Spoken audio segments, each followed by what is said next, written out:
There was an article by Gillum, first author, NIH funding levels and burden of disease. It relates to the interval between 96 and 2006, so not your watch, but still.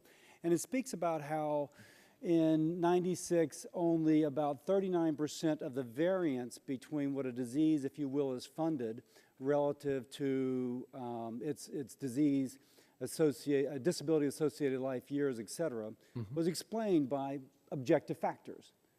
And actually, from between 96 and 2006, that actually declined from like 39% to 33%.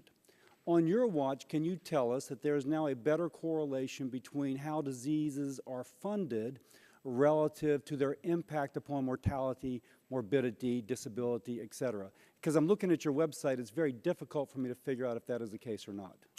Well, thank you for the question, Dr. Cassidy. Certainly one of the things the Reform Act gave us the opportunity to do was to form a new division, a division that has as part of its mandate doing portfolio analysis systematically across the entire NIH, trying to identify whether we have a reasonable match between public health needs and our own investments in research.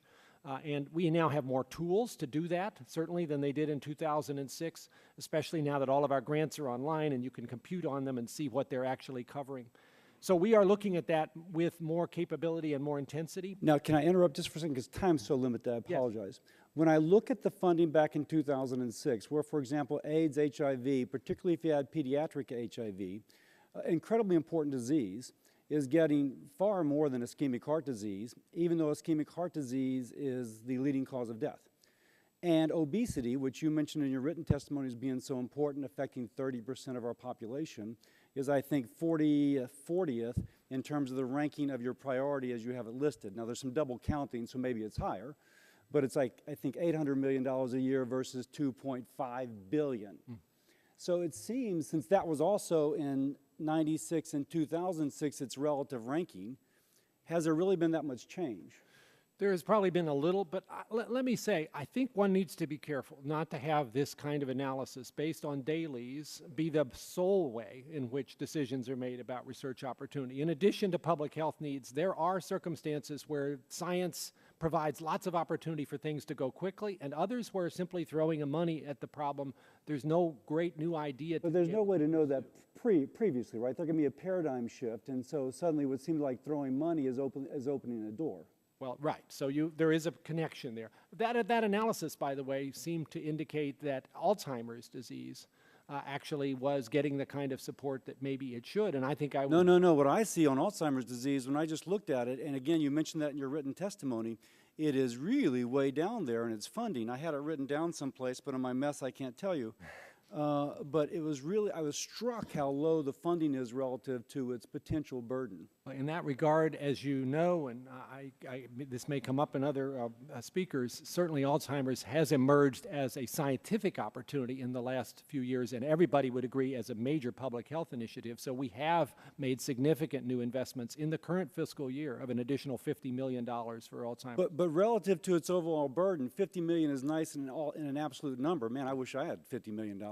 On the other hand, relative to your overall funding, again, I'm struck that HIV/AIDS has remained at the top, $2.5 billion, and then ischemic heart disease is here, obesity is there, and Alzheimer's really here. So in terms of an absolute amount, that's a lot, but in terms of its future burden to our society, it almost seems minuscule. So let me ask you, how often do your councils actually redirect funding?